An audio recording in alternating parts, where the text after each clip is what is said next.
पाकिस्तान और बांग्लादेश का दूसरा टेस्ट मैच कल से सिलहट में शुरू होगा। अब पता नहीं टाइम पे शुरू होता है कि नहीं, क्योंकि मौसम बहुत खराब है, सिलहट में बारिशें लगी हुई हैं। दोनों टीमों ने प्रैक्टिस भी की है और ऐसा भी हुआ है कि प्रैक्टिस के दौरान वापस जाना पड़ गया। और ऐसी कोई जबरदस्त किस्म की बारिश है इस हफ्ते कि 5 दिन तो ये टेस्ट मैच पूरा नहीं होने वाला। यानी पाकिस्तान टीम को स्पेशली इस टाइम ये दिमाग में रखना है कि हमको ऐसी प्लेइंग 11 खिलानी है जो कल को अगर टेस्ट मैच छोटा भी पड़ जाता है तो हमें फायदा हासिल हो। On the other side Bangladesh का तो इस टाइम ऑरा ही डिफरेंट है। मेरा आपसे एक सवाल है, क्या ये पहली दफा नहीं हम नोट कर रहे कि बांग्लादेश क्रिकेट टीम का एक प्रेशर है पाकिस्तान क्रिकेट टीम के ऊपर? यानी शायद लफ्ज नहीं है उसको बयान करने के लिए, लेकिन बांग्लादेश ने एक मुकाम लाजमी क्रिकेट में हासिल कर लिया है। अब आपकी टेस्ट सीरीज थी उनके साथ, टेस्ट सीरीज शुरू होने से पहले हम सबको पता था यार बांग्लादेश ने ना आसानी से तो आपको नहीं जीतने देना। अच्छा, मैंने तो सीरीज शुरू होने से पहले ही आपको बता दिया था कि पाकिस्तान टीम ये दोनों टेस्ट मैच हारेगी। अब ये मेरी कोई बैड विशेस नहीं है, लेकिन रियलिस्टिकली आपको नजर आ रहा होता है कि कौन कितनी तैयारी करना चाहता है। मैं आपको एक एग्जांपल देता हूं। पाकिस्तान के हेड कोच टेस्ट के सरफराज अहमद ने प्रेस कॉन्फ्रेंस की आज, और उसमें उनसे सवाल हुआ कि रिजवान की विकेट कीपिंग में हमने फंबल देखे बहुत ज्यादा, आप भी विकेट कीपर रह चुके हैं, तो क्या हम गाजी गौरी को डेब्यू करता हुआ देखेंगे? सरफराज ने बहुत इंटरेस्टिंग जवाब दिया। सरफराज आगे से कहते हैं कि देखिए मैं भी विकेट कीपर रह चुका हूं, सो आई कैन अंडरस्टैंड कि जब आप इतने टाइम के बाद एक फॉर्मेट में शिफ्ट करते हैं तो मुश्किल होती है। देखें सरफराज, ये तो हमें भी पता है, सोल्यूशन बताएं। वो होता है ना पाकिस्तान टीम का कप्तान कोई भी हारने के बाद प्रेजेंटेशन में कहता है देखिए जी हमें अच्छी क्रिकेट खेलनी पड़ेगी, तो खेलो। हमें अच्छी फील्डिंग करनी पड़ेगी तो करो। हमें क्रूशियल मौकों पे विकेट लेनी पड़ेगी तो लो। हमें डेथ ओवर्स में कम रन देने हैं तो दो। यानी आप लोगों ने करना है। अब पाकिस्तान सुपर लीग चल रही है और पाकिस्तान सुपर लीग के दौरान आपके जो जो लड़के फ्री हो रहे थे पहले वो चले गए बांग्लादेश, फिर पीएसएल का फाइनल हुआ, उसके बाद बाकी लड़के जा रहे हैं। तो जब आप खुद ही इतना कॉम्प्रोमाइज करेंगे टेस्ट क्रिकेट को तो जाहिर ही बात है सरफराज भाई, जब आप मेन फॉर्मेट में जाएंगे तो शिफ्ट होने में टाइम तो लगेगा। और दुनिया वैसे ही आपको इंपॉर्टेंस नहीं देती है, आपके साथ 2-2 मैचों की सीरीज खेलती है टेस्ट, और उसमें आपका एक आधा मैच वैसे ही तैयारियों में निकल जाता है। तो किन लोगों ने ये चीजें ठीक करनी है? अब सरफराज हेड कोच आपके बन गए हैं, बहुत जल्दी है। मेरा सरफराज से एक गिला है, और अगर कभी मेरी सरफराज अहमद से मुलाकात होती है तो मैं उनके साथ ये गिला करूंगा भी। सरफराज अच्छा खासा अंडर 19 इमर्जिंग लड़कों के साथ लगा हुआ है। मैं बड़ा खुश था कि सरफराज ना बहुत नीचे से आया है, उसने क्लब क्रिकेट खेली है और दबा के खेली है। उसको पता है कि कितना मुश्किल है पाकिस्तान टीम में आना, क्योंकि सरफराज ने बड़ी मेहनत से पाकिस्तान टीम में जगह बनाई थी और फिर बाहर हो जाता था। सरफराज को पता है कि नीचे कितनी तैयारी करनी होती है। हम यहां पे देखते थे कि राहुल द्रविड़ ने इंडिया की अंडर 19 टीम को वो कोचिंग कर रहे हैं, और फिर उनको कहा जाता था आप सीनियर टीम के साथ आ जाएं। वो कहते थे नहीं, मैंने अंडर 19 के साथ ही काम करना है। उसकी हाइप इतनी बन गई कि बाद में राहुल द्रविड़ आए और फिर ट्रॉफी भी जीते। तो सरफराज बहुत जल्दी आ गए हैं पाकिस्तान की टीम के साथ, चाहे वो टेस्ट है, कल को पता नहीं व्हाइट बॉल में भी आ जाए, हमें कोई पता नहीं है। लेकिन मेरा एक बड़ा स्ट्रॉन्ग ओपिनियन है कि जिन लड़कों के साथ आपने क्रिकेट खेली है उनका आप कोच नहीं हो सकते, वो भी फॉरेन। क्योंकि आपका ना, जिसको देसी जुबान में कहते हैं, झाका खुला होता है। आप उस तरह से यार, कोच एक ना बहुत फादर फिगर टाइप पर्सनैलिटी है। सेम ग्रुप के लड़के जब कोचिंग में आ जाएंगे वो ना आपको उस तरह डांट सकते हैं। अब मिसाल के तौर पे आपके टेस्ट में इस टाइम बैटिंग कोच कौन है? असद शफीक। असद शफीक की बड़ी सर्विसेज है पाकिस्तान के लिए, लेकिन क्या अपने करियर के आखिर में असद शफीक को टेक्निकल मसले नहीं आ रहे थे? मैं ये कहना तो नहीं चाहता, लेकिन मुझे कहना पड़ रहा है कि असद शफीक उन मसलों से खुद नहीं निकल सके। अब वो लड़कों को बैटिंग करना सिखा रहे हैं। मतलब ऑब्वियसली असद शफीक को बहुत ज्यादा बैटिंग का पता है, लेकिन क्या वो रेडी थे कोचिंग के लिए? पाकिस्तान क्रिकेट बोर्ड यही कर रहा है कि अच्छा तुम बैटिंग कोच बन जाओ, तुम बॉलिंग कोच बन जाओ, और तुम वुमेन्स टीम के साथ काम कर लो, फिर तुम्हें हम मेंस टीम के साथ डाल देंगे। वहाब रियाज की बात कर रहा हूं, हम किसी से यहाँ पे कोई कोड वर्ड्स में बात नहीं करेंगे। वहाब भी आ जाएगा सीनियर टीम के साथ दोबारा। अब चाहे वो मैनेजर बन के आ जाए, चाहे वो बॉलिंग कोच, तो पता नहीं किसी भी सूरत ये आ सकते हैं। यानी बांट लगी हुई है कि तुम्हें मैं ये बांटता हूं, तुम्हें मैं ये बांटता हूं, और कंप्रोमाइज पाकिस्तान क्रिकेट टीम के ऊपर हो रहा है। अब जिन लोगों ने फैसले करने हैं उनके पास टाइम कोई नहीं है। तो क्रिकेट टीम का फिर यही हाल होगा कि बांग्लादेश ने भी आपको हरा दिया है। और मेरा मसला ये नहीं है कि बांग्लादेश ने हमें हरा दिया है, मेरा मसला ये है कि देवर फेवरेट्स। हमको ये सरप्राइज नहीं है कि बांग्लादेश ने हमें हरा दिया है। ये तो 5 दिन का टेस्ट मैच हो जाए तो शायद बांग्लादेश फिर भी आपको हरा दे, क्योंकि उनके पास यहां पे हर ऑप्शन मौजूद है। वो सिल्लत में आपको इस दफा भी ग्रीन ग्रास इन्होंने छोड़ी है, लेकिन अगेन उसकी मट्टी में भी स्पिनर्स के लिए बहुत कुछ है। मैं बकायदा भी आपको मैदान के बारे में बताऊंगा आगे जाके, लेकिन यहां पे तजुल इस्लाम ने भी पंजा लिया हुआ है। स्पिनर्स यहां पे एंजॉय करते हैं। अब सिल्लत को ना नया स्टेडियम है, ऑब्वियसली 2018 में यहाँ पहला टेस्ट मैच हुआ था। एक तो न्यूजीलैंड टाइप का ये मैदान लगता है, साइड पे ग्रास है, बैठने की जगह है, बहुत lovely stadium for test cricket. बहुत मजा आता है यहाँ पे टेस्ट क्रिकेट देख के। एंड आई होप कि बारिश ज्यादा ना हो और हम टेस्ट क्रिकेट एंजॉय करें। पाकिस्तान टाइम के मुताबिक कल सुबह 8:55 पे मैं लाइव आ रहा हूं, और आगे पाकिस्तान ऑस्ट्रेलिया की भी वनडे सीरीज में हम लाइव आ रहे हैं। काश टेस्ट भी मेरे मुंह से टेस्ट निकलने लगा था। आगे ऑस्ट्रेलिया बांग्लादेश सीरीज में भी मैं इस दफा लाइव आ रहा हूं, जो हमारी व्हाइट बॉल सीरीज आ रही है। तो बहुत ज्यादा लाइव आगे स्ट्रीम्स आ रही है इंशाल्लाह हमारी। सो इतना खूबसूरत मैदान है, यहां पे बारिश हुई ना तो मजा खराब हो जाएगा क्रिकेट का। लेकिन इस मैदान में जितनी मर्जी आप ग्रास छोड़ दें, जैसे आपने मीरपुर में छोड़ी, नीचे स्पिनर्स के लिए कुछ ना कुछ मौजूद है, उसको आप नहीं इग्नोर कर सकते। अच्छा, पाकिस्तान टीम के चेंजेस के हवाले से ऑब्वियसली बात की जा रही है, and why not, because Babar Azam fit हो गए हैं और वो अवेलेबल हैं दूसरे टेस्ट मैच के लिए। अब सवालिया निशान है कि पाकिस्तान किसको ड्रॉप करेगा। 2-3 ऑप्शन था आपके पास। नंबर 1, अब्दुल्ला फजल खेले थे बाबर आजम की जगह। अब पहले तो आप मेरे से पूछें कि क्या बाबर आजम को दूसरा टेस्ट मैच खेलना चाहिए? इसका जवाब है हाँ, 100% खेलना चाहिए। ये तो बाबर आजम का मेन फॉर्मेट है, और जितनी माशाल्लाह जबरदस्त फॉर्म में आपको बाबर आजम पाकिस्तान सुपर लीग में नजर आए हैं, वो शिफ्ट हम देखना चाहते हैं इंटरनेशनल क्रिकेट में। और पाकिस्तान क्रिकेट टीम को इस बांग्लादेश के टूर पे जरूरत है अपने सीनियर्स की कि वो स्टेप इन करें, वो खड़े होके पाकिस्तान को फ्रंट से लीड करें। आप देखें ना, बांग्लादेश जो पहला टेस्ट मैच जीता है, किसने परफॉर्म किया है? शंतो सीनियर प्लेयर है, मोमिन सीनियर प्लेयर है, तस्किन अहमद सीनियर प्लेयर है, ताजुल इस्लाम, ये सारे सीनियर हैं। मुशी ने अच्छी बारी खेली, ये सारे सीनियर प्लेयर हैं। तो हमारे तो किसी सीनियर ने परफॉर्म नहीं किया। वो पहली इनिंग्स में अजान उवैस था टॉप स्कोरर, और दूसरी इनिंग्स में अब्दुल्ला फजल। तो खैर, अब्दुल्ला फजल को चंद घंटे पहले बताया गया कि बाबर आजम फिट फील नहीं कर रहे, आप उनकी जगह खेलेंगे।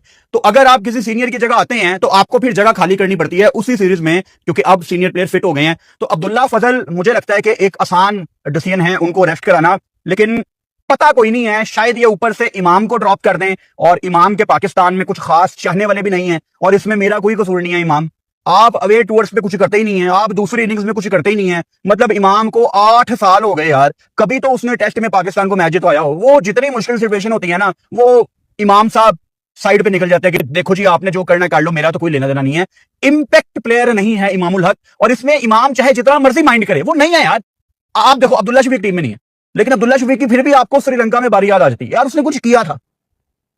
ऐसे ही पाकिस्तानी मजेदार वीडियो देखने के लिए चैनल को लाइक एंड सब्सक्राइब करें। धन्यवाद। मुश्किल सिचुएशन में वो खड़ा हुआ था। इमाम का मुझे तो याद नहीं आ रहा, मैं 2-3 दिन से सोच रहा हूं इमाम के माइंड में कोई एक आधी बारी होगी, लेकिन वो प्लीज याद करवा दे यार कोई, मुझे तो याद नहीं आ रही। तो हो सकता है कि ये इमाम को रेस्ट करा दे और अब्दुल्ला फजल ओपन करें अवैस के साथ, और फिर नीचे शान बाबर, ये भी एक सिनेरियो बन सकता है। अच्छा, मैंने ना एक विजुअल देखा जिसमें सरफराज अहमद पाकिस्तान के हेड कोच रिजवान के कंधे पे हाथ रखे ना कुछ उनको बता रहे थे। ये कल की प्रैक्टिस की बात है।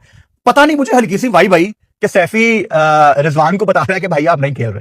अब पता नहीं, मैं ये नहीं कह रहा कि रिजवान नहीं खेल रहा, बस वो देख के मुझे फौरन वाई कि सरफराज रिजवान को कह रहा है कि भाई आप नहीं खेल रहे, हमने गाजी गौरी को चांस देना है। अब पता कोई नहीं है। देखो, कल सुबह 8-9 बजे बारिश है, लगता तो मुझे यही है कि टॉस डिले होगा, और फिर कितना टेस्ट मैच आपको खेलने को मिलना है हमें नहीं पता, क्योंकि ऐसा भी हुआ है कि वेदर में आ रहा है कि 90% बारिश है, वहां पे धूप निकली हुई है, टीमें प्रैक्टिस कर रही हैं, फिर एकदम तेज बारिश आ जाती है। तो अभी हमें नहीं पता कि ये कितना मैच होना है, लेकिन एक बात तय है कि इस टेस्ट मैच में भाई साहब बारिश है।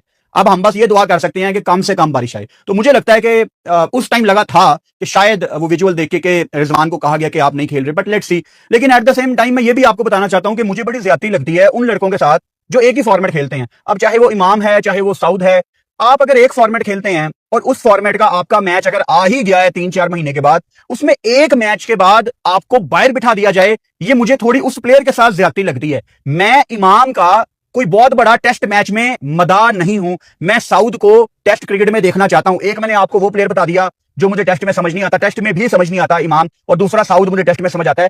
दोनों को मैं एक ही कैटेगरी में रख रहा हूं और आपको बता रहा हूं कि एक मैच के बाद किसी को बाहर बिठाना उसके साथ ज्यादती होती है। अब्दुल्ला फजल का बहुत लंबा आगे करियर है। मेरे ख्याल से अब्दुल्ला फजल को, आप ऑब्वियसली उनको पता होगा कि मैंने ठीक है अपना इंपैक्ट क्रिएट कर दिया। आगे पाकिस्तान का लंबा सीजन आ रहा है, 2 आपके वेस्ट इंडीज के टेस्ट मैच हैं, 3 आपके इंग्लैंड के टेस्ट मैच हैं। इंशाल्लाह वहां पे मुझे मौका मिलेगा। लंबा सीजन है, आगे 5 टेस्ट मैच हैं, तो बाबर आजम अपने नंबर पे वापस आ जाएंगे, और फिर आगे आपके पास सैंपल साइज भी आ जाएगा, क्योंकि प्रोबेबली इमाम को ये वेस्ट इंडीज भी लेके जाएंगे। अल्लाह करे वो परफॉर्म करे, लेकिन अगर कहीं पे 2-3 टेस्ट मैच ऊपर नीचे होते हैं तो आपको पता होगा यार, इंग्लैंड में आप अब्दुल्ला फजल को फिर खिला सकते हैं। और इंग्लैंड कोई ऐसी मुश्किल सिचुएशन नहीं है, इंग्लैंड कोई ऐसी मुश्किल कंडीशंस नहीं है। पाकिस्तान हमेशा कंफर्टेबल फील करता है इंग्लैंड में टेस्ट क्रिकेट खेलते हुए।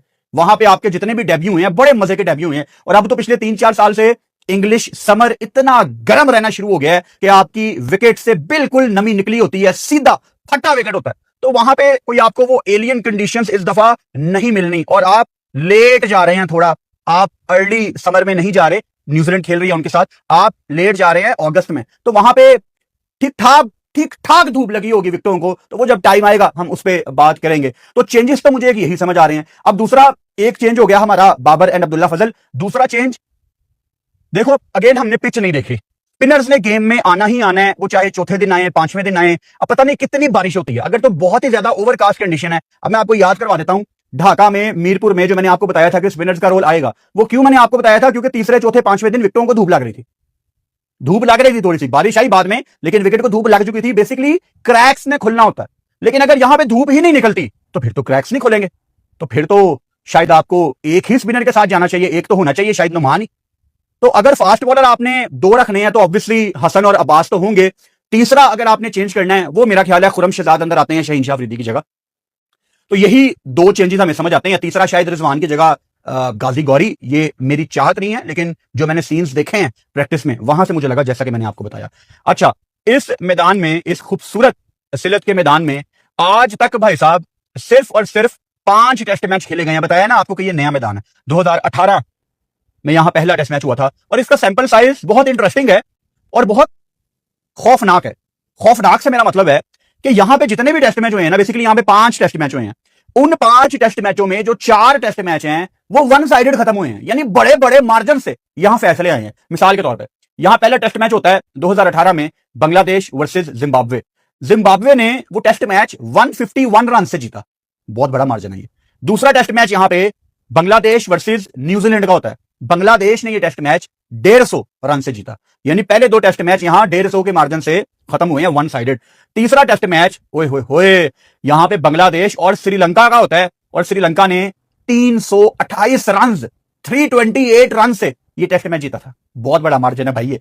चौथा मैच यहां पे आप बहुत बड़ा मार्जिन नहीं कह सकते, बस ठीक है, बांग्लादेश और जिम्बाब्वे का 2025 में जिम्बाब्वे ने 3 विकेटों से ये टेस्ट मैच जीता। और जो 5वां और आखिरी टेस्ट मैच यहां पे हुआ है वो 2025 में बांग्लादेश और आयरलैंड का हुआ था। बांग्लादेश ने ये टेस्ट मैच 1 इनिंग्स और 47 रन से जीता था। यानी 5 में से जो 4 टेस्ट मैच हैं वो वन साइडेड आपको यहां पे नजर आए हैं। अब यहां पे वन साइडेड टेस्ट मैच होता है कि नहीं, ये तो वेदर ही आपको बताएगा कि कितना वेदर आपको अलाउ करता है। क्या पता यहां पे 5 में से 2.5-3 दिन क्रिकेट हो, हम तो 5-6 दिन लाइव होंगे, बारिश हो या ना हो, क्या पता 2.5-3 दिन मैच हो, और 2.5-3 दिन में इतनी जबरदस्त हवा चल रही हो, ऊपर से ग्रीन ट्रैक है, अगर धूप नहीं निकल रही तो क्रैक्स ने खुलना नहीं है। तो क्या पता फास्ट बॉलर्स यहां पे आपको फुल मेला लूटते हुए नजर आए। अच्छा, इन 5 टेस्ट मैचों में जिस टीम ने पहले बैटिंग की है वो 3 मैच जीता है, जिसने दूसरी बैटिंग की है वो 2 मैच जीता है। अच्छा, यहां पे अब ग्रीन ग्रास ऑब्वियसली आपको नजर आ रही है, तो पुराने सैंपल साइज को हम इतना ज्यादा अभी रेलेवेंट नहीं समझेंगे, लेकिन मेंशन करना लाजमी है। और 1-2 इंपॉर्टेंट यहां पे रिकॉर्ड्स आपके लिए मौजूद हैं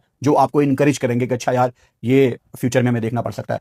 तो यहां पे जो हाईएस्ट इनिंग्स है, हाईएस्ट इंडिविजुअल इनिंग्स किसी बैटर की, वो बांग्लादेश के ही महमूदुल हसन ज्वाई की है, जिन्होंने आयरलैंड के अगेंस्ट यहां पे 171 रन की पारी खेली थी। अब इंटरेस्टिंग बात सुनो, यहां पे जो एक इनिंग्स में बेस्ट बॉलिंग फिगर हैं वो जिम्बाब्वे के मजरवानी के हैं, ब्लेसिंग मजरवानी, जिनको बैन भी किया गया अभी पाकिस्तान सुपर लीग में। 72 रन देके, 72 रन देके इन्होंने 6 विकेटें ली हुई हैं एक इनिंग्स में। लेकिन अगर एक मैच की हम बात करें तो बांग्लादेश के स्पिनर ताजुल इस्लाम, जिन्होंने पहले मैच में बड़ी जबरदस्त बॉलिंग की, इन्होंने 170 रन देके 11 विकेटें एक मैच में ली हुई हैं। यानी आपको फास्ट बॉलर्स के लिए भी बहुत कुछ नजर आ रहा है, और स्पिनर्स के लिए तो बांग्लादेश की मट्टी में बहुत कुछ ऑलरेडी मौजूद होता है।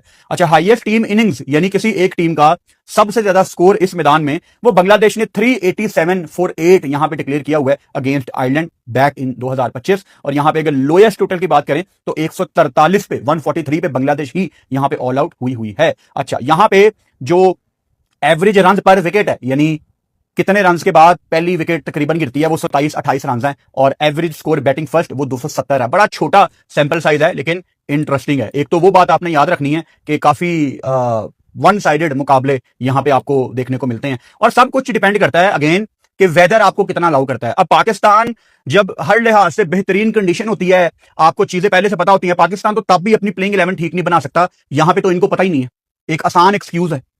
वो स्लो ओवर रेट की वजह से आपके पॉइंट भी कट गए। आज सुबह आईसीसी की ईमेल आई हुई थी। तो हमारी तो WTC भाई साहब डूबी हुई है और तैयारियों के लिए हम कुछ करते नहीं है। बाय द वे आज प्रेस रिलीज आई शाम को 5 बजे कि पाकिस्तान अंडर-19 टीम टूर कर रही है इंग्लैंड का सितंबर में। ऐसे ही पाकिस्तानी मजेदार वीडियो देखने के लिए चैनल को लाइक एंड सब्सक्राइब करें। धन्यवाद।